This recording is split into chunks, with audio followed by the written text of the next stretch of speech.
Florida is preparing for its first named storm of the season. This is Tropical Storm Idalia.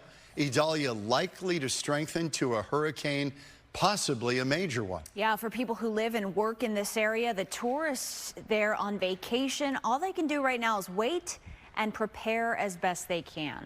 Well, the storm could make landfall tomorrow evening.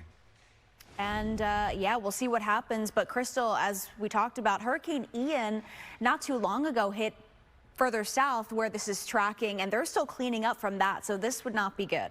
Yeah, so it was just last year that during the hurricane season we were worried about areas like Sarasota and down to Fort Myers. Now we're talking a little northern stretch up the west coast of Florida. Take a look. This is Tropical Storm Idalia. Still a tropical storm right now, but by tomorrow night, potentially a major hurricane. Right now it's moving between the Yucatan Peninsula and Cuba, which is why it hasn't strengthened. But as soon as it hits the open waters of the Gulf, this thing is going to power up fast. It's right now at winds of 70 miles per hour.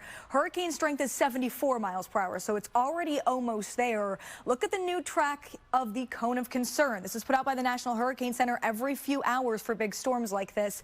It now has early Wednesday morning around 5 a.m. that landfall at right near Category 3 strength around the Big Bend area of Florida. For a location, this is Tampa Bay right here, so just north of Tampa Bay. And then the cone, still at maybe Category 1 strength, passes over parts of Georgia and near Jacksonville before kind of running along the east coast of the Carolinas here through Thursday evening before finally moving out to sea.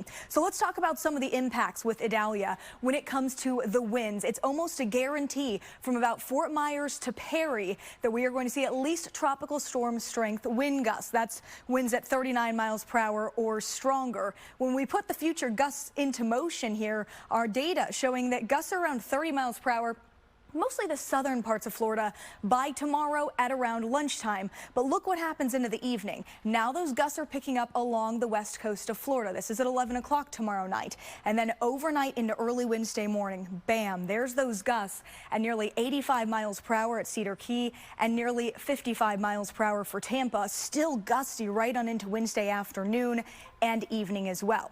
On top of the winds, we've got to talk storm surge and rain. Take a look. The storm surge forecast, the highest levels, 8 to 12 feet possible for the Big Bend area of Florida, and rain totals at 4 to 8 inches from the Florida Panhandle all the way up to the Carolinas. We're going to talk more about this component of the forecast coming up at 10 o'clock. But Corey, we're not getting any rain from Idalia, but we actually do have rain in our own forecast later this week.